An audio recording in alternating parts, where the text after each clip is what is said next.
नमस्कार दोस्तों, मेरा नाम हर्षित और आपका फिर से स्वागत हमारे चैनल ज्ञान रुद्रा में। दोस्तों, आज हम बात करेंगे क्रेडिट कार्ड के विषय में। बहुत सारे लोग सब्सक्राइबर्स ने मेरे से पूछा कि क्रेडिट कार्ड एग्जैक्टली होता क्या है, क्या क्या बेनिफिट्स होते हैं, हमें लेना चाहिए या नहीं लेना चाहिए, क्रेडिट कार्ड लोन्स क्या होते हैं, क्रेडिट कार्ड ईएमआईज़ क्या होती है, बहुत सारी चीज़ें। तो दोस्तों, आज हम बात करेंगे क्रेडिट कार्ड के विषय में। इस वीडियो को आप आखिर तक ज़रूर देखिए। तो अगर हम बात कर रहे हैं, क्रेडिट कार्ड एक बहुत कॉमन प्रोडक्ट है और लोगों के पास बहुत सारे क्रेडिट कार्ड्स होने लगे हैं। लोगों के पास 2-2, 3-3 क्रेडिट कार्ड या यहाँ तक कि 6-6, 7-7 क्रेडिट कार्ड्स भी होते हैं अलग अलग बैंक्स के। जैसे कि आप जानते हो कि आजकल ऑनलाइन शॉपिंग एक बहुत ज़्यादा कॉमन टास्क हो चुका है और जो लोग बाग हैं वो अलग अलग बैंक्स के क्रेडिट कार्ड यूज़ करते हैं अलग अलग वेबसाइट्स पे जिससे उनको ऑफ़र मिलते हैं और कैशबैक्स मिलता है। क्वेश्चन यही आता है कि क्या क्रेडिट कार्ड सच में बेनिफिशियल है या फिर उससे लॉसेस होते हैं, और साथ ही साथ कैसे क्रेडिट कार्ड को स्मार्टली यूज़ किया जाता है। चलिए बने रहिए इस वीडियो में और मैं आपको बताऊंगा कि क्या क्या इसके फीचर्स होते हैं। तो अगर अभी तक आपने चैनल सब्सक्राइब नहीं किया है, प्लीज़ इस चैनल को सब्सक्राइब कर दीजिए, बेल बटन आइकन पर प्रेस कर दीजिए जिससे आपको मेरे लेटेस्ट अपडेट्स मिलते रहें। अब हम जानते हैं व्हाट इज़ क्रेडिट कार्ड और कौन लोग इनको ले सकते हैं। तो क्रेडिट कार्ड दोस्तों एक प्लास्टिक मनी कह लो आप या एक डिजिटल मनी कह लो का एक फॉर्म होता है जिसके थ्रू हम आउटलेट्स पे या लोगों को पेमेंट्स प्रोवाइड करा सकते हैं। ऑनलाइन पेमेंट्स कर सकते हैं हम क्रेडिट कार्ड के थ्रू वेबसाइट्स पे जाके। यहाँ तक कि क्रेडिट कार्ड से हम एटीएम से कैश भी विड्रॉ कर सकते हैं। अब हम जानते हैं किन को क्रेडिट कार्ड मिलता है। दोस्तों, बैंक्स जो है वो क्रेडिट कार्ड का ऑफ़र उनको देते हैं या तो कोई सैलरीड पर्सन हो और उसकी रेगुलर अच्छी सैलरी बैंक में आ रही हो, या अच्छा बिजनेसमैन हो जिसकी आईटीआर वो हमेशा टाइम पे फाइल करता हो और अच्छी खासी उसकी इनकम हो। दूसरा एक पॉइंट रहता है सिबिल स्कोर। तो आपकी अगर क्रेडिट हिस्ट्री अच्छी है, पास्ट हिस्ट्री अच्छी है, तो बैंक आपको क्रेडिट कार्ड का ऑफ़र प्रोवाइड करा सकता है। अब हम जानते हैं क्या क्या एडवांटेजेस हैं क्रेडिट कार्ड के। दोस्तों, अगर हम एडवांटेज की बात करें तो सबसे पहला एडवांटेज यही है कि ये जो क्रेडिट कार्ड है ये एक प्लास्टिक मनी का फॉर्म है और ये बहुत सेफ़ है कैरी करना। आप सिंपली अपने वॉलेट में उसको डाल के रख सकते हैं। सपोज़ आपकी क्रेडिट कार्ड के लिमिट 1.5 लाख है, तो आप खुद ही इमेजिन करो 1.5 लाख रुपए कैश आप साथ लेके चलो या फिर एक क्रेडिट कार्ड साथ लेके चलो, तो वो सेफ़र है एज़ कम्पेयर टू कैश। दूसरा क्या है, क्रेडिट कार्ड में आपकी सारी ट्रांजेक्शन्स रिकॉर्ड होती है। तो डिजिटल पेमेंट प्रोसेस है उसका, तो उससे आपकी सारी ट्रांजैक्शंस का रिकॉर्ड आपको आराम से मिल सकता है। आप देख सकते हो कि मैंने क्या क्या खर्चा कब कब किस किस को किया। ये एडवांटेजेस है क्रेडिट कार्ड के। अगर हम डिसएडवांटेजेस की बात करें क्रेडिट कार्ड की, तो दोस्तों क्रेडिट कार्ड का बहुत हाई इंटरेस्ट रहता है और बहुत सारे वो चार्जेस भी बैंक लगाता है, जैसे एनुअल चार्ज हो गया और बाकी इधर उधर की पेनल्टीज़ हो गई अगर आप टाइम पे क्रेडिट कार्ड को की पेमेंट्स पे नहीं कर रहे हैं। तो अगर हम इंटरेस्ट की बात करें दोस्तों, तो 36 to 40% का बैंक जो है क्रेडिट कार्ड पे इंटरेस्ट चार्ज करता है अगर आप टाइमली क्रेडिट कार्ड की पेमेंट्स नहीं कर रहे हैं। साथ ही साथ अगर आप डिफ़ॉल्ट है पेमेंट करने में, तो आपका सिबिल स्कोर भी इफ़ेक्ट होता है, जिस वजह से आपकी क्रेडिट हिस्ट्री बेकार होती है। और क्रेडिट हिस्ट्री बेकार होने का मतलब आने वाले टाइम में आपको ना तो लोन्स मिल पाएंगे और ना ही क्रेडिट कार्ड का कोई ऑफ़र मिल पाएगा।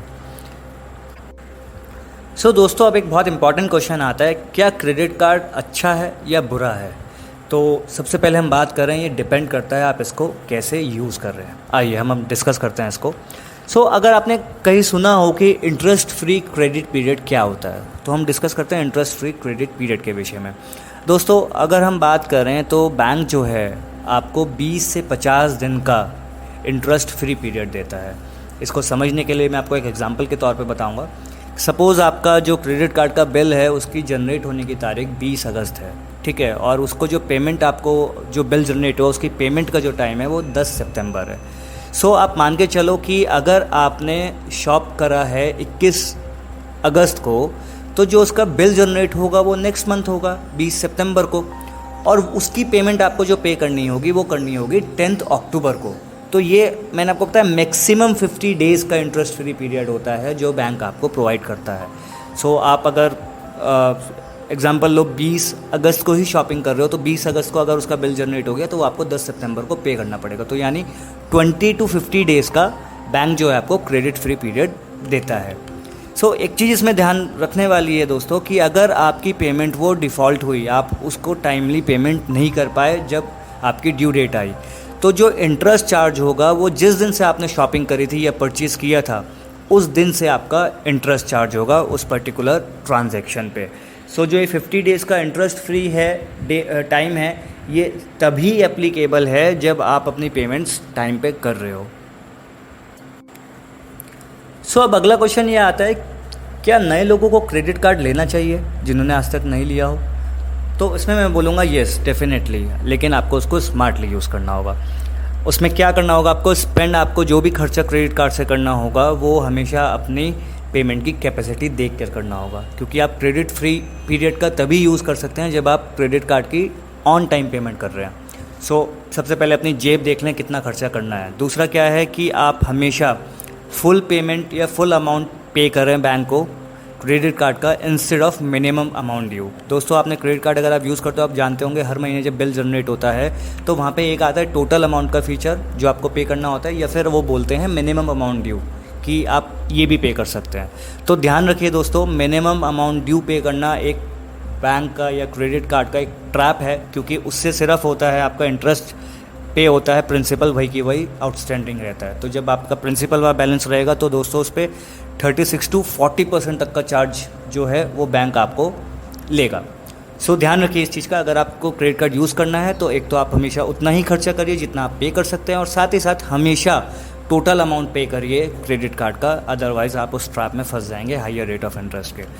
सो अब पॉइंट ये आती है, सपोज़ कोई उस ट्रैप में फंस गया या मिनिमम पेमेंट ड्यू कर रहा है, उसकी जेब में इतना पैसा नहीं है या उसको कोई अर्जेंसी आ गई जिस वजह से वो टोटल अमाउंट पे नहीं कर पा रहा, तो उससे बचने का क्या तरीका है? So how do we get out of credit card trap? So इसमें अगर हम बात करें तो delay purchase of non essential items. दोस्तों आपको पैसा बचाना होगा, जो आपकी नॉन एसेंशियल आइटम्स हैं, इधर उधर के फालतू खर्चे हैं, आपको वो सेव करना होगा, और जितना भी पैसा बचे वो तुरंत आपको क्रेडिट कार्ड का जो आउटस्टैंडिंग अमाउंट है उसमें पे करना होगा। दूसरा ये है कि कोई और लोन अगर आपका चल रहा है, सपोज़ होम लोन हो गया, पर्सनल लोन हो गया, किसी और तरह का भी लोन हो गया, तो उसमें रेट ऑफ इंटरेस्ट कम रहता है। दोस्तों मैंने एक वीडियो भी बनाई हुई है जिसमें आप जानेंगे कि हम प्री पेमेंट, अगर हमारे पास पैसा है तो हम लोन की प्री पेमेंट करें या कहीं इन्वेस्ट करें। उसमें मैंने पूरा डिटेल डिस्कशन किया है कि लोन पर क्या क्या रेट ऑफ इंटरेस्ट चार्ज होता है। सो आप वो वीडियो ऊपर दिए गए आई बटन पर जाकर देख सकते हैं। सो हम यहाँ बात कर रहे हैं कि आप क्रेडिट कार्ड का ड्यूज़ पे करिए किसी और लोन के अमाउंट को पे करने से पहले। दूसरा एक और ऑप्शन रहता है कि दोस्तों आप कोई और लोन ले लीजिए। मैं बिल्कुल फैक्ट आपको बता रहा हूँ, क्रेडिट कार्ड का रेट ऑफ इंटरेस्ट बहुत हाई रहता है। अगर आपको कोई और पर्सनल लोन या टॉपअप लोन या किसी और तरह का लोन मिल रहा है तो आप उस लोन को लेके सबसे पहले क्रेडिट कार्ड का आउटस्टैंडिंग अमाउंट पे करिए। एटलीस्ट कम से कम दूसरे लोन का रेट ऑफ इंटरेस्ट जो आप दूसरी वीडियोस में जाकर देख सकते हैं, उसमें मैंने डिटेलली डिस्कस किया है। सो उससे क्या होगा, आप कम रेट ऑफ इंटरेस्ट पे पैसा उठा के एटलीस्ट ज़्यादा रेट ऑफ इंटरेस्ट जिस पे लग रहा है उसको फुलफ़िल कर सकते हैं, तो वो कहीं ना कहीं आपकी मनी सेविंग ही होगी। सो उससे होगा क्या दोस्तों, एक तो आपको दूसरी जगह लोन लेने से बेटर इंटरेस्ट रेट मिल जाएगा। दूसरा क्या होगा कि यहाँ पे आपका इंटरेस्ट और साथ साथ प्रिंसिपल भी पे किया जा सकता है। तो कई बार क्या होता है, जब आप क्रेडिट कार्ड पे एक मोटी ट्रांजैक्शन करते हैं तो बैंक आपको उसको EMI कन्वर्ट करने के लिए भी ऑफ़र देता है। सो वो अभी मैं आपको आगे इस वीडियो में बताऊँगा वो कैसे यूज़ किया जा सकता है। तो अगला क्वेश्चन आता है दोस्तों कि क्या हमें ATM से, क्रेडिट कार्ड को यूज़ करके ATM से कैश निकालना चाहिए या नहीं निकालना चाहिए? तो इसमें सिंपली अगर मैं बोलूँ तो दोस्तों मेरी तरफ से बिल्कुल ना है। अगर आपको कोई इमरजेंसी नहीं है तो दोस्तों क्रेडिट कार्ड से कभी भी कैश मत निकालिए। मैंने वही बताया कि क्रेडिट कार्ड पर रेट ऑफ इंटरेस्ट 36 to 40% तक का लगता है, तो जितना आप उस चीज़ से बचे रहेंगे उतना अच्छा है। सो मेरे हिसाब से आपको कैश नहीं निकालना चाहिए क्रेडिट कार्ड के थ्रू अगर आपको कोई इमरजेंसी नहीं है। सो जैसे मैं बोल रहा था, अब हम बात करते हैं EMI कन्वर्जन क्या होता है।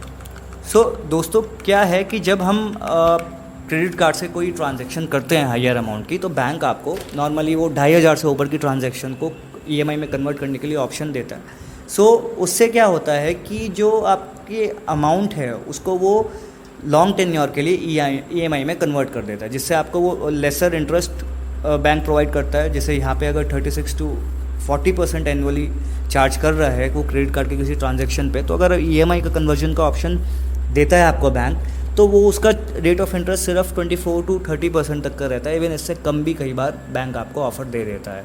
सो इससे होगा क्या दोस्तों कि आपकी EMI बन जाएगी लॉन्ग टेन्योर के लिए, और साथ ही साथ आपका प्रिंसिपल अमाउंट भी कम होता रहेगा EMIs के थ्रू। सो बेटर ऑप्शन यही है, अगर पर्सनल लोन मिल रहा है तो पर्सनल लोन लेके आप फटाफट उसको क्रेडिट कार्ड के आउटस्टैंडिंग अमाउंट को पे कर दीजिए। एक और बहुत कॉमन पॉइंट निकल के आता है, लोगों ने पूछा कि ये 0% इंटरेस्ट EMI क्या होता है। दोस्तों, अगर आप फ्लिपकार्ट, अमेज़न वगैरह या इस तरह की कंपनी से शॉपिंग करते हैं तो आपने कई बार देखा होगा कि दिवाली के टाइम पर या किसी और फेस्टिवल सीज़न के टाइम पर ये लोग सेल निकालते हैं जिसमें बोलते हैं कि 0% इंटरेस्ट EMI में हम आपको कोई प्रोडक्ट ऑफ़र कर रहे हैं। सो होता क्या है दोस्तों, इसमें आप क्या करते हो, किसी भी प्रोडक्ट को या तो MRP पे परचेज़ करते हो या बहुत कम डिस्काउंट पर परचेज़ करते हो, तो जो क्रेडिट कार्ड कंपनी है उसको, जो जहाँ से आपने परचेज़ किया, वो कंपनी क्रेडिट कार्ड कंपनी को पे करता है। सो ऐसा नहीं है कि बैंक उसको चार्ज नहीं कर रहा है, उस पर इंटरेस्ट चार्ज नहीं कर रहा है EMI पे। बेसिकली बैंक चार्ज कर रहा है, लेकिन जो सेलिंग कंपनी थी उसने क्या किया, वो बैंक को चार्ज कर रहा है। आपको डिस्काउंट ना देकर वो अमाउंट उसने बैंक या क्रेडिट कार्ड कंपनी को चार्ज करने लगा वो उस चीज़ का। सो मान के चलिए वो आपके लिए एक ऑफ़र है कि आप 0% इंटरेस्ट पर कोई प्रोडक्ट खरीदना चाहते हैं, बट उसमें कम डिस्काउंट रहता है। सो अब पॉइंट ये आता है कि कई लोग ये भी कहते हैं कि हमें कितने क्रेडिट कार्ड रखने चाहिए, क्योंकि देखा गया है लोग बाग क्या करते हैं, ज़्यादा क्रेडिट कार्ड्स रखते हैं और एक क्रेडिट कार्ड की पेमेंट दूसरे क्रेडिट कार्ड को की पेमेंट में कन्वर्ट कर देते हैं। सपोज़ किसी की आउटस्टैंडिंग अमाउंट है तो वो एक क्रेडिट कार्ड से दूसरे क्रेडिट कार्ड को पे कर दिया, फिर दूसरे क्रेडिट कार्ड से तीसरे क्रेडिट कार्ड को पे कर दिया। सो मेरी नज़र में ये सही तरीका नहीं है, क्योंकि आपकी लायबिलिटी आउटस्टैंडिंग वही की वही है। सो ज़्यादा से ज़्यादा 1-2 क्रेडिट कार्ड रखिए, इससे ज़्यादा मत रखिए। उसका रीज़न ये है कि जितने ज़्यादा आपके पास क्रेडिट कार्ड होगा उतना मुश्किल होगा आपके लिए वो मैनेज करना। एनुअल चार्जेस लगते हैं, ट्रांजैक्शन चार्जेस लगते हैं, और गलती से भी कोई भी कार्ड की कोई भी पेमेंट डिफ़ॉल्ट हो जाए तो वो आपके लिए नुकसानदायक है। वो एट द एंड आपके सिबिल स्कोर को बिगाड़ेगा। और अगर आपको अलग अलग कार्ड से आज अच्छे ऑफ़र मिल भी रहे हैं, कम रेट ऑफ इंटरेस्ट पर लोन, या फिर कोई और अच्छा ऑफ़र बैंक्स आपको प्रोवाइड कर रहा है, तो आने वाले टाइम में वो भी आपके लिए अवेल करना मुश्किल हो जाएगा। सो बेटर है आप कम से कम क्रेडिट कार्ड यूज़ करिए, 1 से 2 रखिए अलग अलग बैंक के, लेकिन इससे ज़्यादा यूज़ मत करिए। और हमेशा क्रेडिट कार्ड से उतना ही खर्चा करिए जितनी आपकी पॉकेट आपको अलाउ करती हो। सो दोस्तों, आई होप आपको क्रेडिट कार्ड से रिगार्डिंग काफ़ी चीज़ें इस वीडियो में क्लैरिफाई हुई होगी। अगर आपको फिर भी कोई डाउट है, आप नीचे कमेंट में जाकर वो डाउट क्लियर कर सकते हैं, और भी किसी तरह की क्वेरी हो तो वो भी आप नीचे कमेंट में डाल सकते हैं। सो दोस्तों, प्लीज़ अगर आपको ये वीडियो अच्छी लगी तो इसको प्लीज़ लाइक करिए और शेयर करना ना भूलिए, एटलीस्ट अपने फ्रेंड्स को, फैमिली को, या उन लोगों को जिनको क्रेडिट कार्ड के बारे में आइडिया नहीं है, या फिर कैसे क्रेडिट कार्ड को स्मार्टली यूज़ किया जा सकता है। सो दोस्तों, आज के लिए इतना ही। घर रहिए, सुरक्षित रहिए। Thank you.